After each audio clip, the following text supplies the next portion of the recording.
봄을 재촉하는 그런 봄비가 내리고 있습니다.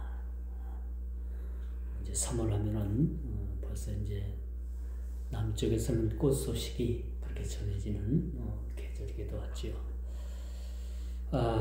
바야흐로 참 좋은 그런 계절이 다가오고 있습니다. 그런데 기상 예보에 따르면 올해는 4월 달부터 무더위가 시작된다라는 그런 예보도 있어요. 그렇다면 봄이 실종되는 그러한 시간들이 아닐까 그런 생각들도 해봅니다. 그래서 점점점 우리나라도 사계절이 그렇게 또렷하지 않고 여름이 빨리 오고 또 겨울이 그렇게 일찍 와서 늦게 그렇게 끝나는 그러한 모습을 볼 때 아무래도 지구가 좀 아픈 것 같지요. 지구가 아픈 건지 아니면은 하나님께서 정하신 때가 그렇게 급박하게 이 땅에 오는 하나의 징조도 있을 수 있겠다. 그런 여러 가지 그러한 생각들을 그렇게 하게 합니다.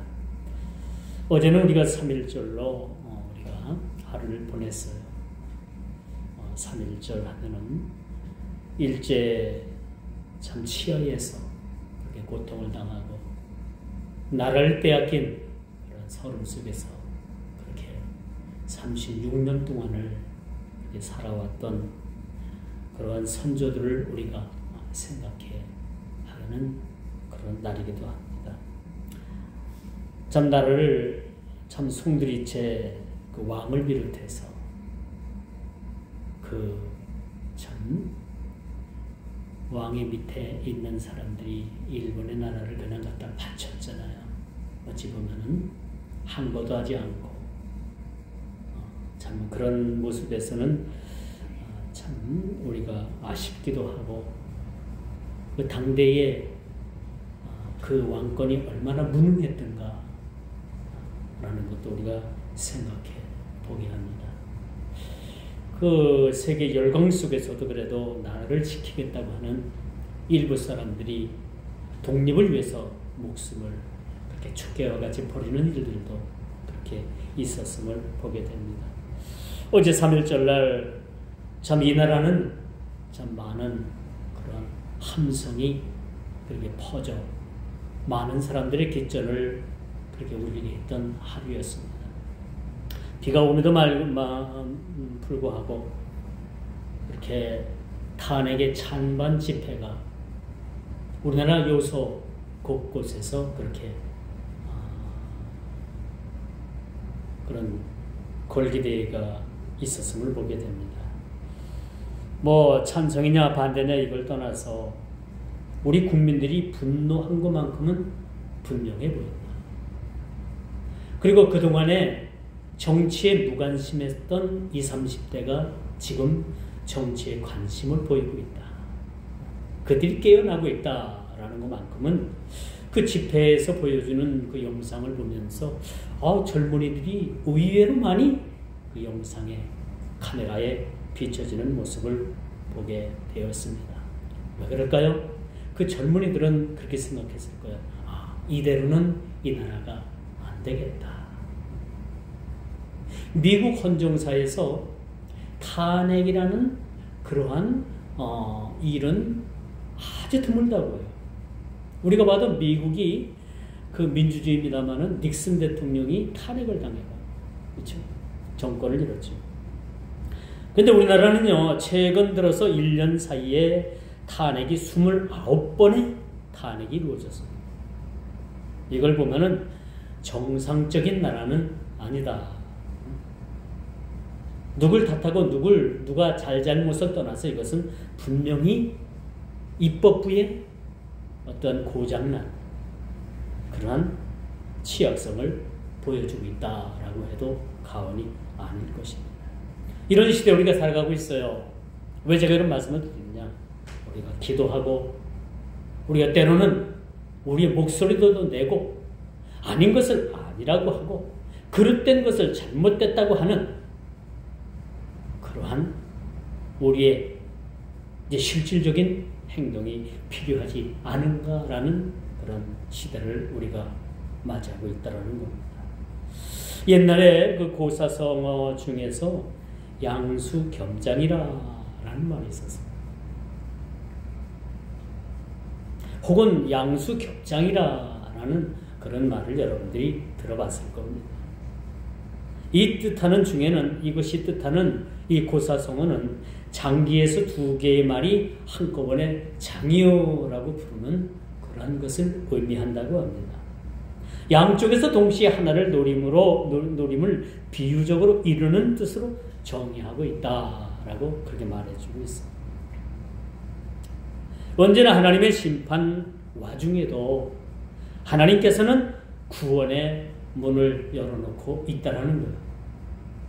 어찌 보면 이 상황이 양수겸장 내지는 양수겹장이 아닌가라는 생각을 가져봐요. 오늘 본문의 말씀을 뭐라고 말씀을 합니까? 오늘 1절 말씀부터 보니까 수치를 모르는 백성아 모일지어다 모일지어다. 그리고 2절에 뭐라고 말씀합니까? 명령이 시행되어 날이 겨같이 지나가기 전에 때를 얘기해 주고 있는 거예요. 모든 것에는 때가 있다고 하잖아요. 그렇죠? 버스 지나간 다음에 손을 들면 여러분 그 버스는 못합니다. 비행기를 타기 위해서는 최소한 공항에 3시간 전에 도착을 해야 돼요. 그래서 공항에서 티켓팅을 하고 또 짐을 붙이고 또 검색대에서 우리 몸을 다 수색을 하고 우리 짐을 다 수색을 하고 또 그래서 우리가 검색대를 통과한 후에 마지막 비행기를 타기 한 30분 전에 보딩 패스라는 시간이 그렇게 진행이 돼요. 이때 보딩을 해서 정상적으로 이것이 이루어지면은 비행기를 탈 수가 있는 거죠. 이게 모든 것은 때가 있음을 보게 됩니다. 여러분 우리 인생도 마찬가지입니다. 모든 것은 때가 있어요.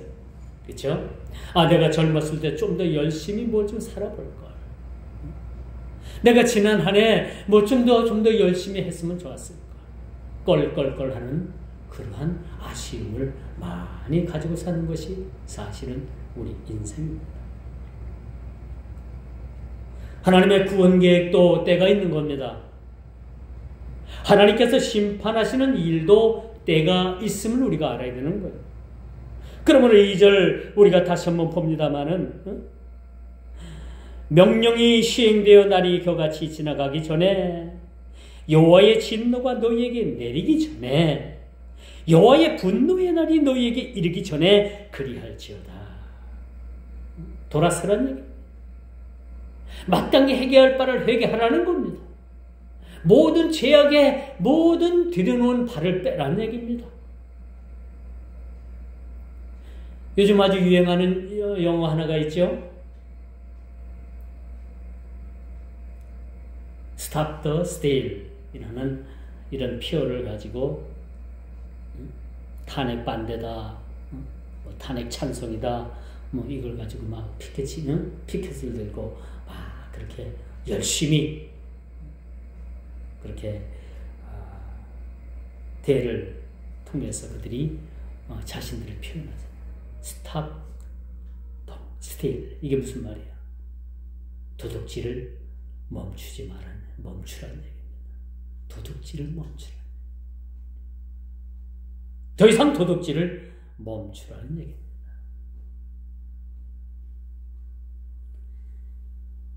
그래서 하나님께서는요, 이렇게 심판을 예고하시면서도 그 와중에 구원의 문을 열어놓고 계신다. 너희가 회개하기만 하면, 너희가 그 잘못에서 돌아서기만 하면 나는 너를 구원하여 주겠다. 라는 의미라고 볼 수가 있습니다. 이렇게 구원의 문을 열어놓고 계신다는 것은 말할 수 없는 주님의 은혜인 거예요. 그 심판을 예고하는 그 와중에도 하나님의 심판의 경고의 메시지가 그렇게 전해지는 가운데서도 하나님께서는 구원의 문을 열어놓으시고 그 구원의 문을 통해서 그들이 돌아오기를 원하시는 거죠.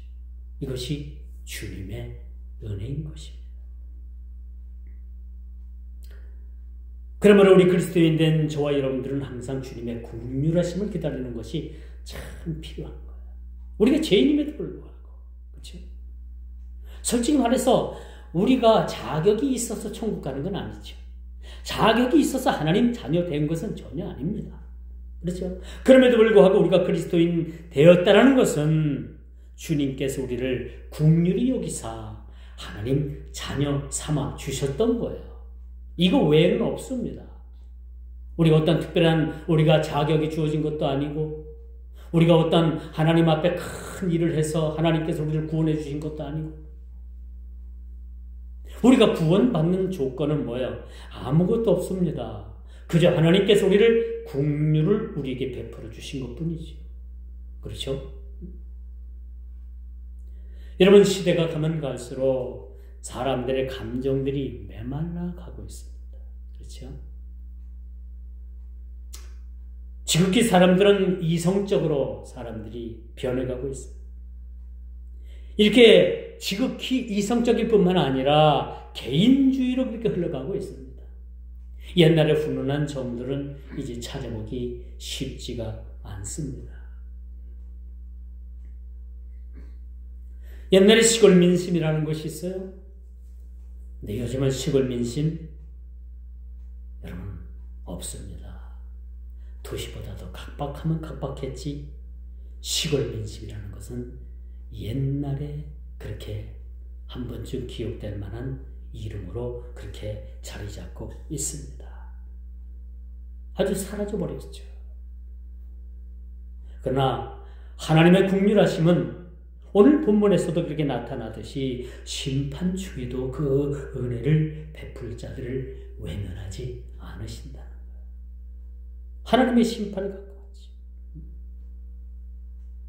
여러분, 오늘 2절이 본문 2장의 전체를 압축하는 말씀이에요. 명령이 시행되어 날이 겨같이 지나가기 전에, 그렇죠, 여호와의 심판의 날을 얘기해주고 있습니다. 여호와의 진노가 너희에게 내리기 전에, 여호와의 분노의 날이 너희에게 이르기 전에 너희들은 돌아와야 된다. 내가 너희를 처음 창조하고 내가 너희를 처음 지었을 때 그 모습으로 돌아와야 된다. 이뿐만 아니라 예수 그리스도의 보혈의 은혜로 그들이 물과 성령으로 거듭나야 된다는 것을 그렇게 말해주고 있습니다. 천국은 어떻게 들어간다고요? 물과 성령으로 거듭난 자만이 들어가게 되는 거예요. 돈으로도 못 가고요.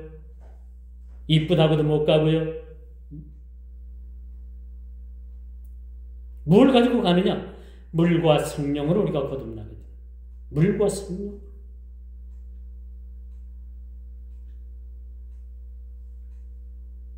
이렇듯 하나님은 심판 중에도 그 긍휼하심을 외면치 아니하시는 하나님이심을 우리가 보게 되는 거죠. 그러므로 주님께서는 오늘 이 선지자의 입을 통해서 뭐라고 말씀을 합니까? 백성들아 모일지어다. 백성들아 모이라는 거예요. 백성들이 모여야 된다는 거예요. 어느 자리로? 회개의 자리로. 이 마지막 때가 되면 여러분, 양과 염소를 구분하기 위해서 한쪽 편에는 양을, 한쪽 편에는 염소를 구분해서 딱 갈라놓습니다. 무서운 일이 앞으로 벌어지게 되는 거예요. 내가 야다, 여다, 좌다, 우다, 그것보다도 더 심각한, 그것보다도 더 엄격한 마지막 날에 갈라놓음을 우리가 당하는 거예요. 그렇다면 우리가 과연 어느 편에 서야 되겠습니까? 어느 편에 우리가 서야만 되겠습니까? 오늘 주님께서 우리를 부르십니다. 백성들아 모일지어다. 오늘 1절이 그렇게 말하잖아요. 오늘 1절에 수치를 모르는 백성아 모일지어다 모일지어다 이렇게 반복법을 쓰고 있습니다. 그렇죠? 반복적으로 모여야 된다. 또 보이지 않는 자들에게 와서 모여야 된다는 얘기예요. 왜 모여야 된다고 그렇게 말을 합니까? 어느 자리로 나와야 된다고 말을 합니까? 하나님께서 초대하신 거룩한 예배의 이 행복의 자리로 초대가 되는 이 자리에 여러분들이 나와야 돼요.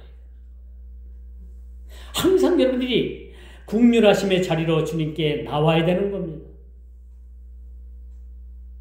그러면 오늘 본문도 이 수치를 모르는 백성아, 좀 그렇죠, 말 듣기가. 한마디로 말해서 뻔뻔하다는 얘기예요. 한마디로 말해서 부끄러움을 모른다는 거예요. 응? 한마디로 말해가지고 참 넉살 좋다는 거예요. 그렇지만은 너희가 나와야 된다는 겁니다.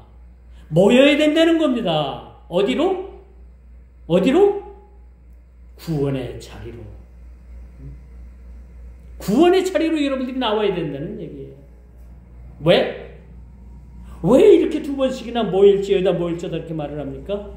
그래도 안 모이고 그래도 안 오는 사람이 있기 때문에 그런 거예요. 그렇게 말을 해도 듣지 않는 사람들이 있기 때문에 그 죽음에서 생명의 자리로 나오라고 그렇게 말씀해 주고 있음을 우리가 보게 됩니다. 모든 일에는 때가 있다고 말씀을 드렸죠. 1절, 2절이 너무나도 우리에게 극명한 마지막 때를 우리에게 가르쳐 주고 있습니다. 여호와의 날이 지나가기 전에, 이 분노의 날이 너희에게 이르기 전에, 명령이 시행되어 날이 겨같이 지나가기 전에 너희는 내게로 나오지 않으면 안 된다는 겁니다.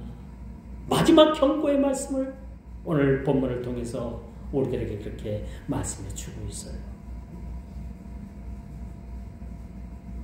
그러므로 여러분, 모든 일에는 때가 있습니다. 참 우리가 인생을 살아보면 때를 참 그렇게 잡는 사람은 참 지혜로운 사람 같아요.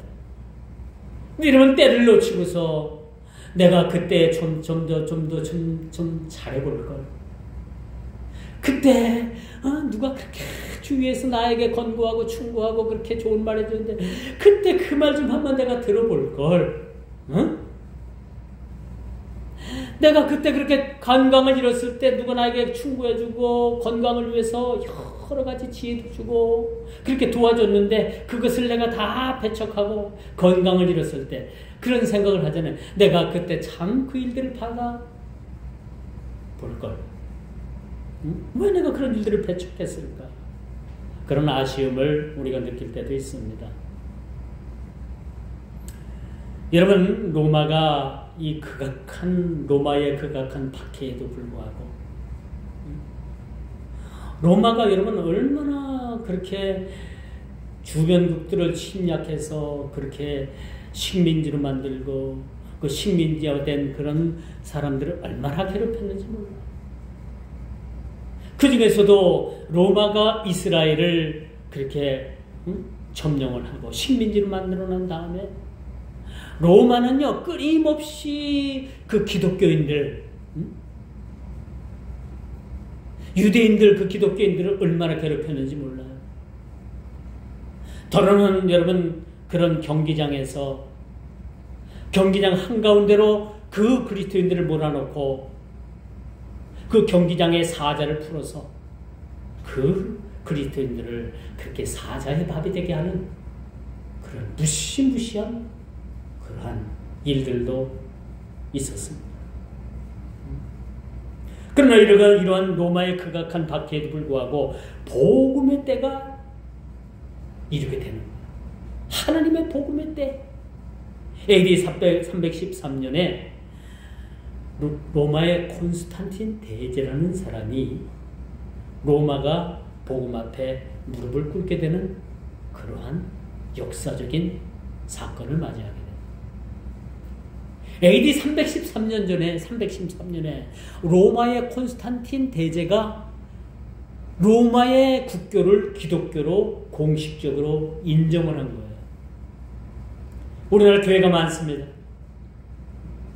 기독교 인구가 1200만이라고 해요. 그렇지만 아직도 우리나라는 기독교 국가가 되지 못했죠. 근데 로마가 그렇게 기독교인을 핍박하고 유대인들을 핍박하고 죽이고 기름가마에 튀기고 사자의 밥이 되게 하고 그렇게 기독교를 핍박하던 로마가 313년에 그만 복음 앞에 무릎을 꿇었다는 얘기예요. 로마가 기독교 국가가 된 거예요. 여러분 얼마나 놀랐습니까? 이게 사람의 힘으로 되는 거예요? 아니에요. 모든 것이 하나님의 때가 되면 모든 것이 이루어집니다. 하나님의 때가 되면. 아니 나는 나이도 많고 몸도 성취하고 아니에요. 지금 이 말씀을 듣고 자각하는 그때, 이 말씀을 듣고 내가 새로운 각오 새로운 마음을 갖는 이 때가 가장 중요하고 가장 하나님께서 원하시는 때라는 사실입니다. 갈라디아서 4장 4절에 보니까 사도 바울이 그런 글을 썼더라고요. 때가 참에 하나님이 그 아들을 보내사 여자에게서 나게 하시고 율법 아래에 나게 하신 것은 율법 아래에 있는 자들을 속량하시고 우리로 아들의 명분을 얻게 하려 하십니다. 이게 하나님의 때가 돼서 우리가 예수 그리스도를 통해서 구원을 받게 된 거예요. 이게 다 하나님의 때인 거예요. 하나님의 때. 그렇죠? 이른바 세상적인 표현을 빌린다면요. 세상 사람들은 여러분 때를 잘 타서 성공하는 사람들이 많아요. 그렇죠? 근데 때를 놓쳐가지고 일생을 폐인처럼 살아가는 사람들도 많이 있습니다. 뭐가 중요한 거예요? 때입니다. 때. 몸의 때가 아니라 시기를 얘기해 주는 거예요. 시간을 얘기해 주는 거예요. 타이밍. 인생은 타이밍이라고 하잖아요. 인생은 타이밍입니다. 타이밍. 운동도 타이밍이에요. 운동도 상대방에게 얼마나 타이밍을 뺐느냐, 리듬을 얼마나 뺐느냐, 이걸 따라서 승패가 좌우되는 거예요. 그래서 좋은 때를 얻은 사람은 인생에 성공을 하고요. 이 때를 놓친 사람은 평생을 후회하면서 그렇게 폐인처럼 살아가는 사람들이 많이 있다는 겁니다. 오늘 본문 기자는 주위의 자녀들이 듣고 또 들으며 경각심을 가지고 이것이 마지막 때인지 중간쯤인지 시작점인지 너희가 분별하라는 겁니다. 그렇죠? 그런 의미에서 우리 오늘 본문 2절, 다른 구절 다 잊어먹어도 괜찮아요. 1절, 2절만큼은 여러분들은 꼭 기억을 해요. 왜 하나님께서 우리 사랑하는 주의 백성들을 불러 모으실까? 왜 불러 모으신다고 생각을 합니까? 때가 임박했기 때문에. 여러분 인터넷 사이트에 들어가면요, 임박몰이라는 사이트가 있어요. 임박몰. 여기서 뭘 파느냐? 날짜가 유통기한이 아주 가까운 제품을 싸게 파는 사이트가 있어요. 여러분 눈만 뜨고 조금 시간만 투자하면 여러분들이 얼마든지 이 땅에서 절약하면서 남보다 좀 생활의 윤택함을 누리면서 그렇게 살아가는 방법이 얼마든지 있습니다. 이 임박몰에 들어가면요, 한 달 정도 유통기한 남은 거, 한 20일 남은 거, 식품을 비롯해서 모든 생활 모든 면의 제품들이 있습니다. 임박몰에 반값을 주고 사서 사용을 하는 그런 지혜로움도 있다는 겁니다. 이게 뭘 말해주고 있는 거예요? 때요, 때. 시간, 타이밍. 그때를 잘 이용을 하면 인생에 좋은 일이 생기는 거예요. 지금은 여러분 뭐예요? 잠잘 때가 아니고 지금은 뭐예요? 깨어서 우리가 기도해야 될 때입니다. 깨어서 우리가 시대를 분별해야 될 때입니다. 우리가 깨어서 행동해야 될 시대가 바로 이 시대라는 것을 우리가 알아야 되는 겁니다. 이때가 뭘 말해주고 있어요? 이때는 결국은 시각적 의미를 말해줘요. 시각적 의미. 이때는 무슨 때를 얘기해주고 있는 거예요? 종말의 의미를 포함하고 있다. 종말의 의미를 포함하고 있다.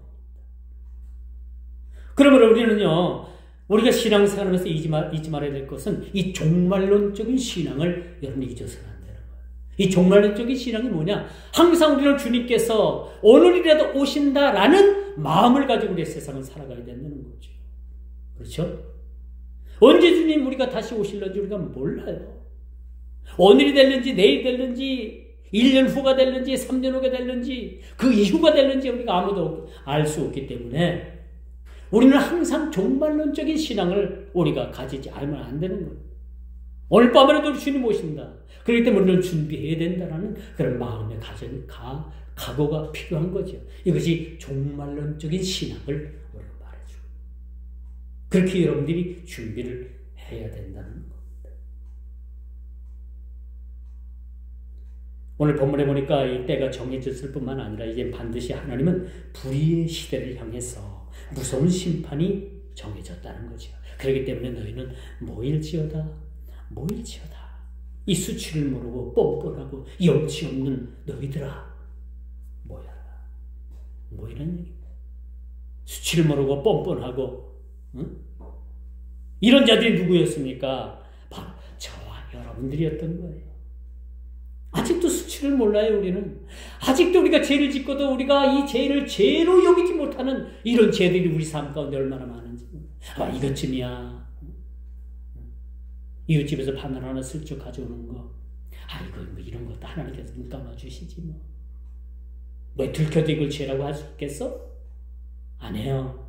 하나님 편에서 보면요, 바늘 하나 훔쳐놓은 것도 도둑이고요, 남의 외양간 가가지고 소 고삐를 그렇게 풀어오는 것도 죄고요. 죄는 똑같은 죄입니다. 그렇기 때문에 이제 여호와의 규례와 법도를 지키는 자들의 행복에 대해서 말씀해주고, 주는 나를 소홀히 감추시며 주의 진노를 돌이키실 때까지 나를 숨기시고 나를 위하여 규례를 정하시고 나를 기억하옵소서. 욥기서 14장 13절에 보면 욥이 하나님께 그렇게 간청하는 모습을 보게 돼요. 큰 바위에 나를 숨기시고 그 진노를 돌이키사 나를 그 주의 진노에서 나를 숨겨달라는 그런 욥의 간청을 우리는 보게 됩니다. 그리고 뭐라고 하나님께 간청을 하느냐? 나를 기억하여 주옵소서. 자신을 기억하여 달라. 규례를 지키고 겸손한 자들을 하나님께서 부르시어서 환난 날에 그들을 바위 틈에 숨기시고 모든 환난에서 그들을 건지시겠다라고 말씀해 주고 있습니다. 오늘 3절 말씀도 참 중요해요. 3절 말씀. 규례를 지키고 겸손한 자들을 하나님께서 부르신다고 했어요. 하나님의 규례가 뭐예요? 하나님의 규례, 말씀을 생명처럼 여기는 말씀. 이 성경의 말씀을 생명처럼 여기는 거예요. 뭐 성경에는 66권 중에서도 뭐 좋은 일도 쓰여졌고, 뭐 우리가 이해 못할 일들도 쓰여졌고, 우리가 지키지 못할 것 같은 일들도 쓰여졌고요. 하라 하지 말라, 하라 하지 말라. 늘상 성경은 그 얘기예요. 하라 하지 말라, 하라 하지 말라. 가라 가지 말라. 그렇죠? 요나를 향해서 뭐라고 말씀하세요? 니네 성으로 가라고 그러잖아요. 근데 그럼 어디로 도망가요? 다시스로 도망가잖아요. 다시스가 어디 가는가 하니까 이번에 스페인을 갔다 왔는데 스페인 옆에, 포르투갈 옆에 거기가 그 부분이 다시스라는 곳이에요. 다시스. 우리 권사님 스페인 다녀오셨다고 했지만 거기 가까이 가신 거. 다시스라는 동네 그 가까이 갔다 오신 거예요. 이렇게 규례를 지키고 겸손한 자들을 하나님께서 부르신다고 했습니다. 그들을 환난 날에 그들을 여러분 큰 바위 틈에 숨기시며 환난 날에 그들을 구하여 주실 것입니다. 오늘 3절이 그렇게 말해요. 1절, 2절, 3절 너무나도 중요한 얘기예요. 그리고 이제 4절부터 7절까지는 이스라엘을 대적했던 블레셋에 대해서 어떻게 심판하실 건가? 또 8절부터 12절까지는 모압과 암몬이 어떻게 그렇게 이스라엘을 괴롭혔던 그 족속들을 하나님께서 어떻게 심판하실 건가? 그리고 12절부터 15절에는 구스와 아수르에 대해서 하나님께서 반드시 심판하신다는 심판의 메시지가 오늘 본문을 통해서 이렇게 공개되고 있어요.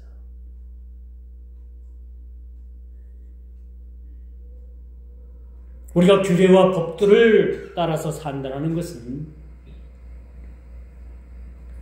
하나님의 자녀의 행복이며 그러므로 하나님의 사랑은 공의의 근거에서 이루어진다는 거예요. 규례와 법들을 위해서 살아간다는 것은 하나님 자녀로서 최대의 그런 행복을, 그런 지복된 삶을 우리가 누리게 됩니다. 이것이 어디서부터 이루어지냐? 하나님의 사랑은 공의의 근거에서 이루어진다는 사실에 이것을 기초해서 이 말씀이 이루어지는 것. 이제 그리고 마지막 세 번째, 악한 길에서 떠나야 되는 것. 제가 최대도 말씀을 드렸죠? 회개해야 됩니다. 천국에 가는 길은 뭐야? 회개하고 우리가 거듭나고 세마포에 단장을 하고 양 미간에 하나님의 인을 맡고 그런 처만이 우리가 장차 하나님 나라에 입성하게 됩니다. 물론 이런 자들이 이 땅에서도 하나님 나라를 누립니다. 하나님 나라는 우리 주님께서 말씀하셨잖아요. 여기 있다 저기 있다가 아니라 이미 하나님 나라가 이 땅에 이루어졌는데, 예수를 온전히 믿는 자는 이 땅에서 이미 하나님 나라를 경험하면서 살아가게 됩니다. 완전한 하나님 나라는 우리가 장차 도래할 그날 그 나라에 우리가 입성하는 거지만은 이미 우리가 예수를 믿고 구원받은, 예수를 믿고 거듭난 그러한 삶을 사는 자들에게는 이 땅이 뭐예요? 하나님 나라가 이미 이루어져 가고 있음을 우리가 경험하게 된다는 것을 보게 되는 거예요.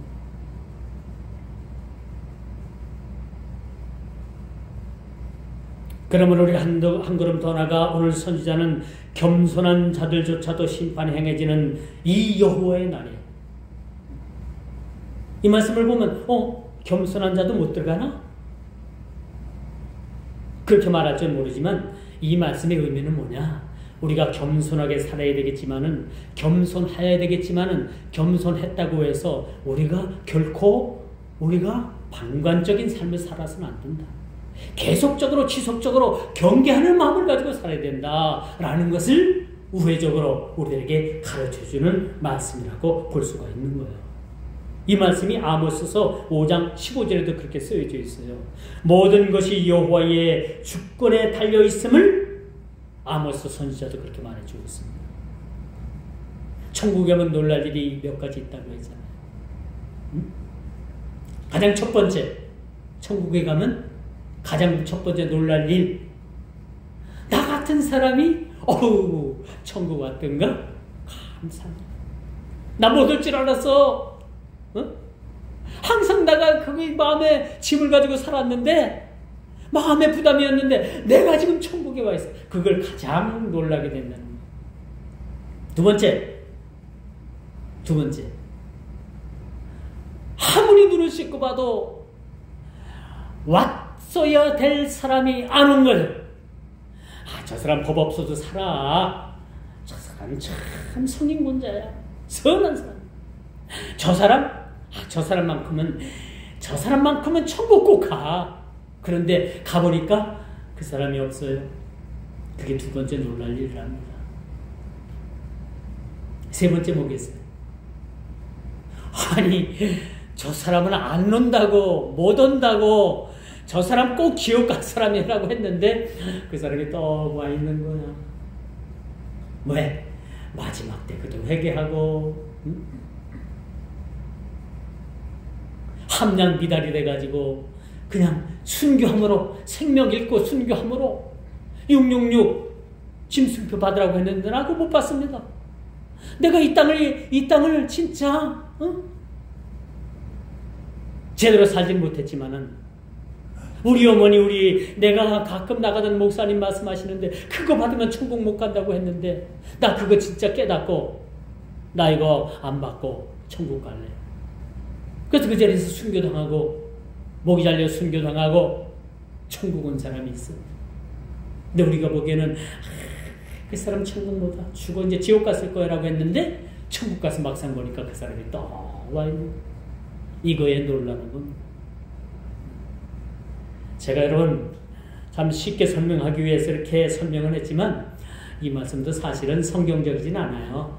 여러분들이 듣고 경각심을 가지고 같이 나는 구원받았다. 나는 하나님의 규례를 다 지켰다. 이 땅에서 모든 그리스도의 삶을 오직 성실하게 살았다고 하더라도 우리는 하나님 앞에 갈 때까지 아주 경계하는 마음을 가지라는 얘기예요. 그런 의미에서 여러분들이 말씀을 받아들여야 된다는 거예요. 왜? 구원은 오직 길이요 진리요 생명 되신 예수 그리스도의 은혜로 말미암아 이루어지기 때문에 그런 거예요. 구원은요, 우리 이성으로, 우리 신앙으로 완벽하게 이것을 입증해내지 못하는 거예요. 하나님의 구원과 하나님의 사랑과 긍휼하심은 그 무엇을 가지고 이렇게 표현할 수가 없어요. 여러분 천국 가면은 갔다 왔다고 하는 분들 뭐 이제 사도 바울도 갔다 왔다고 얘기하면서 글을 썼잖아요. 근데 이 땅에 있는 그런 어떤 사물로 천국에 있는 걸 가지고 표현을 못하는 거예요. 그래서 이 땅에 있는 아주 좋은 예쁜 보석, 홍보석, 녹보석, 황보석, 그런 걸 가지고 천국을 그냥 비유했을 뿐이지 천국은 그런 녹보석, 홍보석 그런 차원이 아닌 거예요. 이 땅에 있는 사물을 가지고 표현하다 보니까 그렇게 표현이 된 것뿐인 거예요. 그렇기 때문에 우리의 구원도 하나의 신비입니다. 신비의 신비.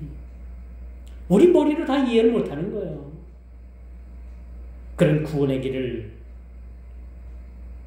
하나님께서 예수 그리스도를 통해서 이루어 놓으시고 이렇게 열어 놓으셨다는 것은 말할 수 없는 하나님 앞에 우리가 은혜인 거다.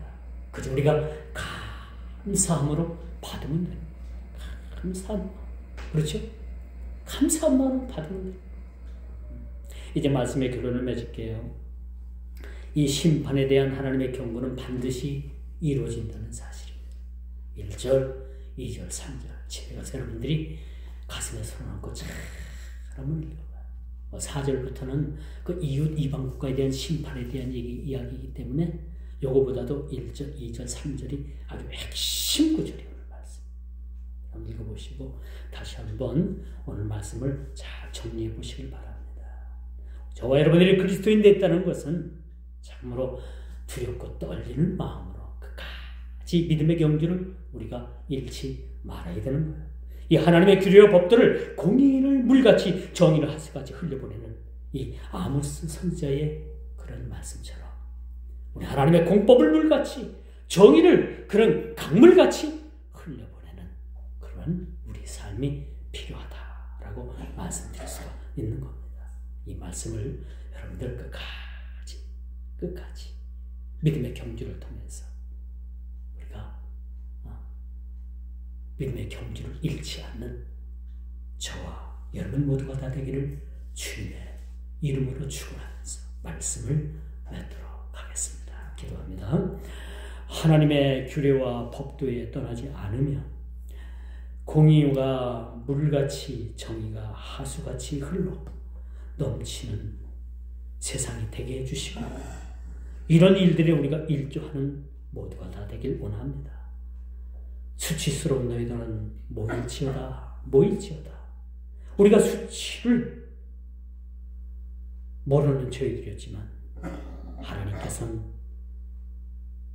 하나님의 긍휼하심을 통해서 저희들을 불러주시고 이 부르심에 우리가 응답하여 이 자리까지 나왔사오니 우리 모든 심령들을 기억해 주셔서 우리가 이 땅에서의 믿음의 경주를 통해서 끝까지 승리할 수 있는 저희들 모두가 다 되게 하여 주옵소서. 이 땅의 모든 불의함과 악인들의 행포로 인해서 재판이 굽고 불의한 자들에 의해서 나라가 망가지는 일이 요즘 아버지 하나님 우리 눈으로 목도가 되는데 우리가 이 나라 민족을 위해서 우리에게 맡겨진 이 일들을 위해서 우리가 일조하고 우리 하나님의 뜻을 쫓아 우리가 행동하는 저희들 모두가 다 되게 하여 주옵소서. 예수님의 이름으로 간절히 기도드리옵나이다. 아멘.